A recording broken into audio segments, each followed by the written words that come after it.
Hello friends, myself Dr. Ankita Singh Chakotia, PhD in Biotechnology. Also, I have qualified CSI and GRF with All India rank 103. Till now, we have completed proteoglycan or peptidoglycan, glycoprotein. But our today's topic is glycolipid, and with this, we are going to end this glycoconjugate portion. So, glycolipids are mainly the lipid that get glycated. Lipid plus glycan मतलब carbohydrate है ना. तो this lipid can be membrane bound, मतलब majorly तो खैर देखिए membrane bound yoga lipid like protein extracellular नहीं होता है. Majorly it is membrane bound lipid. ठीक है, मेम्ब्रेन में लिपिड होता है, उसी से अगर ग्लाइकेटेड हो जाए, इधर मोनोसेक्राइड, डाइसेक्राइड, ओलिगोसेक्राइड यूनिट आकर उस पर जुड़ते हैं, तो ऐसे स्ट्रक्चर को हम कहते हैं ग्लाइकोलिपिड. अब ग्लाइकोलिपिड का मेजर रोल क्या था? प्रोटीओग्लाइकेन ग्लाइकोप्रोटीन में तो हमने देखा कि ये एक्स्ट्रासेलुलर मैट्रिक्स में भी पार्टिसिपेट करते फॉर्मेशन में, और सेल टू सेल आइडेंटिफिकेशन में, सिग्नल आइडेंटिफिकेशन में, डेवलपमेंट में इनका बहुत इंपॉर्टेंट रोल था. बट ग्लाइकोलिपिड का क्या फंक्शन है उसके बारे में हम चलिए बात करते हैं. देखिए, ग्लाइकोलिपिड का मेजर रोल भी एक तरह से टैगिंग ही है एंड आइडेंटिफिकेशन होता है. अगर हम बात करें, for example there is a simple example of glycolipid is blood group. blood group identification होता ही इसलिए है क्योंकि there is a specific kind of carbohydrate और monosaccharide unit that is attach to the membrane lipid in erythrocyte और RBC.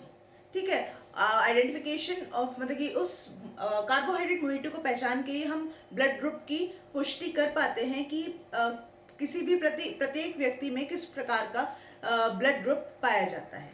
ठीक है, ये एक बहुत ही कॉमन एग्जांपल है. चलिए बात करते हैं इसके टाइप्स के बारे में. देखिए, तो लिपिड भी, हाँ, एक चीज और बहुत ही इम्पोर्टेंट, बेहद महत्वपूर्ण है, जो कि आपके एग्जाम में भी आ सकता है कि in glycolipid the lipid is found in the form of option A phosphoglyceride के फॉर्म में होगा, या ईथरलिंग लिपिड होगा, या स्फिंगोसीन जो लिपिड मोइटी होगा वो स्फिंगोसीन होगा, या नन ऑफ द अबव या ऑल ऑफ द अबव.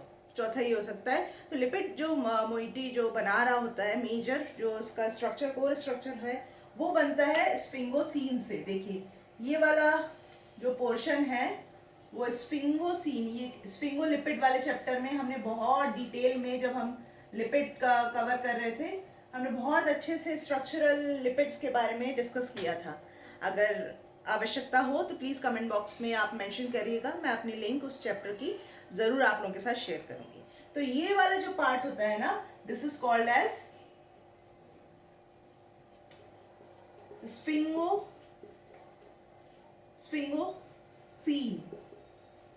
ठीक है, sphingosine. Now to this sphingosine via O-glycosidic linkage, different kind of carbohydrate molecule get attached via this O-glycosidic linkage. As यहाँ पे हम देख सकते हैं केवल एक ही ग्लूकोज मॉलिक्यूल आके जुड़ रहा है, तो ये कैटेगरी बनाता है सेरिब्रोसाइट की. जो सबसे बेसिक, जो पोलर हेड जो रहेगा, जो बाहर की तरफ रहेगा, ये वाला शुगर मोइटी, ये हमारी सेल मेम्ब्रेन इस तरह से चल रही होगी, और एक लिपिड हमारे स्ट्रक्चर में होगा, और ये बना रहा है सेरिब्रोसाइड. ठीक है, सेरिब्रोसाइड ये फंक्शन, मतलब कि सेरिब्रोसाइड टाइप ऑफ ग्लाइकोलिपिड कहलाएगा. वहीं अगर डाई और ट्राई, इसके अलावा और एक दो और अगर शुगर मोइटी से जुड़ रहे होते डिफरेंट टाइप के, तो वो कहलाता है ग्लोबोसाइड. वहीं अगर एक लंबी सी ओलिगोसेक्राइड चेन जुड़ी होती, साथ में either terminated with the N-acetyl uramic acid or sialic acid, then that type of glycolipid comes under the category of ganglioside. ठीक है, अंदर ओलिगोसेक्राइड में कुछ भी अरेंजमेंट हो, लेकिन हाँ, इस N-acetyl uramic acid की प्रेजेंस बहुत इंपॉर्टेंट होती है गैंग्लियोसाइड के लिए. गैंग्लियोसाइड देखिए मेनली पाया जाता है हमारे नर्व सेल्स में पाया जाता है. ठीक है, तो कहीं ना कहीं आइडेंटिफिकेशन ऑफ न्यूरोट्रांसमीटर में इसका बहुत इंपॉर्टेंट रोल होगा. ठीक है ना.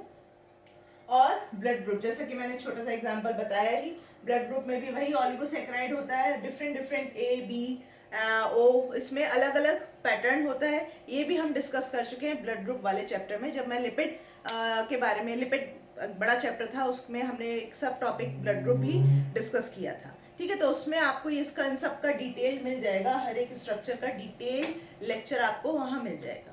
ठीक है, तो इसके ये तो बात हुई ह्यूमन बॉडी की। अगर हम बात करें माइक्रोब्स की, तो बैक्टीरिया जो स्पेसिफिकली ग्राम नेगेटिव बैक्टीरिया होता है, एक विशेषता होती है ग्राम नेगेटिव बैक्टीरिया में, that is endotoxin production. Endotoxin is majorly related to gram negative bacteria. Now gram negative bacteria में भी एंडोटॉक्सिन कहाँ होता है? मेम्ब्रेन बाउंड ही होता है। ये तो है बैक्टीरिया, चलिए को बेसिलाई बनाना था, कोकाई बना दिया मैंने। हाँ, दिस इज द बैक्टीरिया, और उसका एक आउटर वॉल के बाहर भी एक मेम्ब्रेन होती है, हमें पता है, आउटर मेम्ब्रेन। ठीक है, इस आउटर मेम्ब्रेन में भी, मेम्ब्रेन है तो जाहिर सी बात है लिपिड और प्रोटीन की बनेगी। तो लिपिड पार्ट जो होता है, लिपिड पार्ट कुछ इस तरह से होता है कि आपका this lipid part is mainly 6 fatty acid link रहता है, और इसके अलावा ये 6 फैटी एसिड, मतलब इस तरह से 1 2 3 4 5 6 fatty acid attach to the 2 molecule of N acetyl glucosamine, N acetyl glucosamine से जुड़े हुए होते हैं, विच इन टर्न एक लंबी से ओलिगोसैकेराइड यूनिट से अटैच रहते हैं। ठीक है, there are 2 N acetyl glucosamine which is attached via 6 molecule of membrane lipid, और ये एक ओलिगोसैकेराइड से भी अटैच रहते हैं। This is called as endotoxin of gram negative bacteria, and this endotoxin is very very important for the upcoming exam, because this endotoxin is the major reason that causes acute shock syndrome, जिसकी वजह से एकदम ही अगर आपको septicaemia हुआ या कोई bacterial infection होता है तो आपका ब्लड प्रेशर तुरंत ही कम हो जाता है, लो बीपी हो जाता है एक्यूट शॉक सिंड्रोम में। This is all because of this endotoxin of gram negative bacteria. ये बात याद रखिए, एंडोटॉक्सिन आया है तो तुरंत दिमाग में कंफ्यूजन नहीं आनी चाहिए कि ग्राम पॉजिटिव होगा या ग्राम नेगेटिव होगा। It will always remain gram negative. ठीक है, तो ग्लाइकोलिपिड का यहाँ पे तो अच्छे अच्छे फंक्शन कर ही रहा था, लेकिन बैक्टीरिया के केस में ये हमारे लिए हार्मफुल है, और यहाँ पे it causes a major cause of death. अगर इसको तुरंत ही क्योर ना किए तो ये डेथ भी करवा सकती है लो बीपी की वजह से। ठीक है, तो this all we have covered about the glycoconjugate. Now moving toward the last part जो रह जाता है वो इंफॉर्मेशनल कोड है आपके कार्बोहाइड्रेट से रिलेटेड, वो हम अगले लेक्चर में डिस्कस करेंगे। भाई आज का लेक्चर मेरा अच्छा लगा हो तो please hit the like button.